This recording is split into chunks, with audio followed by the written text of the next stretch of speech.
बहुत सारे जेबी में लिखते हैं गेट पे, तो यूँ कहते रहे थे, ये तो कह देगा वही है। वो ही नहीं, जो आदमी ये कह सकता है कि गर्व से कहा हम हिंदू हैं, तो क्या हम ये नहीं कह सकते कि गर्व से कहा हम भीमवादी हैं?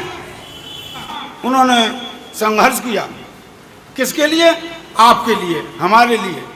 यदि वो पैसा ही अर्जित करना चाहते तो उच्च कोटि के विद्वान थे, वकील थे, बैरिस्टर थे, तो बहुत पैसा इकट्ठा कर सकते थे, मगर नहीं। उन्होंने अपने मन में यही सोचा कि जो मेरे साथ इन लोगों ने किया है वो मैं इनके अपने भाइयों के साथ नहीं होने दूंगा।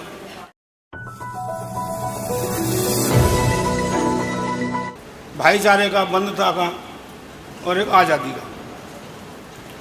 यदि संविधान के अंदर ये चीज़ें ना होती तो हमारे देश में ये इतना बदलाव नहीं आता।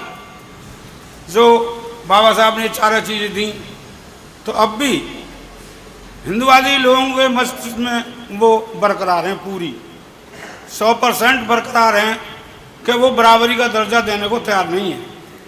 मगर बाबा साहब ने इसके लिए कितनी मेहनत करी, क्योंकि बाबा साहब ने वो बातें झेली थी, क्योंकि उनको स्कूल में इतनी घृणा की दृष्टि से अंदर कमरे में न बिठा करके दरवाजे पे बिठाया जाता था।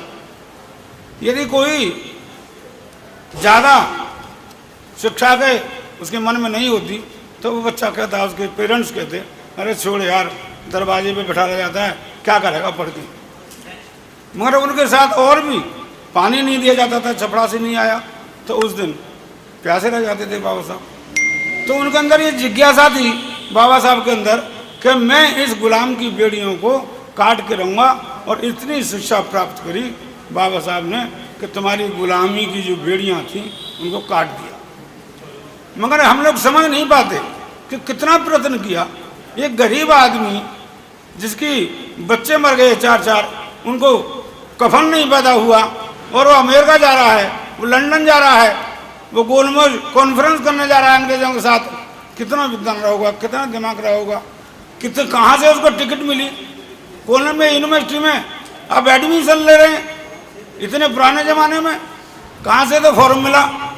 किसने उनको ये आदेश दिया, शिक्षा दी कि तुम ऐसा करो?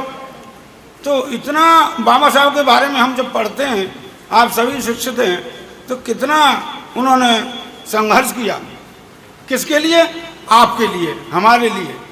यदि वो पैसा ही अर्जित करना चाहते तो उच्च कोटि के विद्वान थे, वकील थे, बैरिस्टर थे, तो बहुत पैसा इकट्ठा कर सकते थे, मगर नहीं। उन्होंने अपने मन में यही सोचा कि जो मेरे साथ इन लोगों ने किया है वो मैं इनके अपने भाइयों के साथ नहीं होने दूंगा। एक बार बाबा साहब स्पीच दे रहे थे, तो हमारी माँ बहनें अर्ध वस्त्र में थी, आधी नग्न थी। तो बाबा साहब रो करके बोले उनसे, उनके हस्बैंड भी थे, पति थे, आज भी हमारे देश में कई जगह है ऐसा। उन्होंने कहा कि इससे तो मर जाना अच्छा है। तो बाबा साहब ने संविधान में आपको बराबरी का दर्जा दिया है, तब जाकर के कानून बनी है, उस कानून के अकॉर्डिंग हम यहाँ आए हैं। उनके मन में जो जहर है हमारे प्रति, जो पहले तबका है जिसको ब्राह्मणवाद कहते हैं, तो कई विद्वान पुरुषों ने कहा है कि हमारी हिंदूवाद से इतनी घृणा नहीं है जितना हमारे ब्राह्मणवाद से है। ब्राह्मणवाद हमारे देश को खोखला कर रहा है। यदि समता आ जाए, तो बाबा साहब ने कहा कि समता आ जाए तो फिर तो हम बिल्कुल बराबर इक्वल हो जाएंगे, बराबर हो जाएंगे। और जब तक हम संविधान की सारी धाराओं को हमारे देश में इम्प्लीमेंट नहीं होती, तो हम ये जो हेडिंग लिखा है कि राष्ट्र की एकता और अखंडता सुनिश्चित रह सकती है संविधान की धाराओं से। यदि संविधान की धारा नहीं लागू हुई तो आज भी आप देख ही रहे हैं कि हम किस रास्ते से गुजर रहे हैं। जो लोग इस लाइन में बैठे हैं, जो लोग इस लाइन में बैठे हैं, जो दिन रात भर से प्रयत्न करते हैं, पढ़ाते भी हैं। मैंने कल स्पीच सुनी, इतनी बढ़िया स्पीच दी कि जिसका हिसाब नहीं है। ये हम भी लोग स्टडी कर सकते हैं, कोई ज़रूरी थोड़ा ही है। हम भी अपने घर में तो बता ही सकते हैं ना। बहुत सारे जेबी में लिखते हैं गेट पे तो यूँ कहते रहे थे, ये तो कह देगा वही है। वही नहीं, जो आदमी ये कह सकता है कि गर्भ से कम हिंदू हैं, तो क्या हम ये नहीं कह सकते कि गर्भ से कम हम भीमवादी हैं? ये हमारे अंदर ये सोच गलत है, सोच को हमें बदलना होगा। तो मैं ज़्यादा न कह करके मैं तो ये कहूँगा कि बाबा साहब ने जो शेड्यूल बनाया, शेड्यूल कास्ट शेड्यूल जो बनाया, उसके अंदर एसटी को एक माला बनाई, जो हम बिखरे हुए थे। ध्यान से समझना कि एक शेड्यूल बनाया, शेड्यूल कास्ट, शेड्यूल में एक माला बनाई, माला में प्रो दिया एससी को और एसटी को भी प्रो दिया। एक संगठित हो, एक जातियों को एक माला में प्रो दिया संगठित करने के लिए। कितना दिमाग था बाबा साहब के अंदर। फिर ओबीसी बनाया, ओबीसी कानून बाबा साहब संविधान में लिख कर गए थे, वो फिर बाद में लागू किया। इन मनुवादियों ने बड़ा हिंसा किया, पेट्रोल बंद करी, बड़े लड़के जलाए, आप देखते हैं। तो इससे भी हमें सबक लेना चाहिए कि ये हम संगठित रहना नहीं चाहते। तब ओबीसी को वो बाबा साहब का कानून इम्प्लीमेंट हुआ, तो वो एक माला में प्रो दिया ओबीसी को। यदि इसके माध्यम से मैं कहना चाहूँगा, ये बहुत भरसक प्रयत्न कर रहे हैं समाज के लिए। ये वो ओबीसी एक माला में जो प्रोए हुए हैं सारे भारत के, और एससी के सारे माला में प्रोए हुए हैं, और एसटी के तो उसमें है ही, एससी की माला में।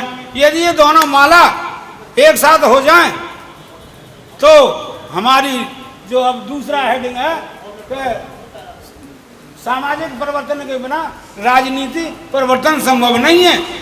तो सामाजिक परिवर्तन ऐसा होगा कि वो अपनी मानसिकता को बदलें,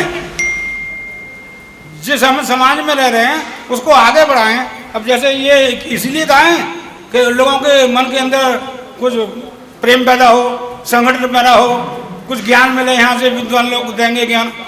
तो वो जो मालाएं बाबा साहब ने बनाई कानून के अंतर्गत, संविधान के अंतर्गत, यदि वो आज लागू हो जाएं, और वो माला वाले जो फूल उसमें पड़े हुए हैं, वो सारे व्यक्ति, फूल रूपी व्यक्ति ये सोचें कि नहीं, हम एक राजनीतिक दल चुनते हैं और उसको ही ले जाएंगे हम वहाँ, तो बढ़िया आदमी हमारे पार्लियामेंट में जाएंगे तो हमारी बात करेंगे ना। और हमारे ये आदमी गुलाम होंगे तो हमारी बात कहाँ करेंगे? वो तो ऊपर वाले की श्रेणी में जो बैठे हैं उनकी बात करेंगे। और आज हो ही रहा है, आप देख रहे हैं सब। तो हमें इनके माध्यम से हमारे संगठन है, सारे संगठन समाज को सुधारने के लिए काम कर रहे हैं। मैं उनकी हार्दिक बधाई देता हूं उनके लिए, वो मेहनत कर रहे हैं। सभी वामसेवक कर्मचारियों को जय भीम, नमो बुद्धाय।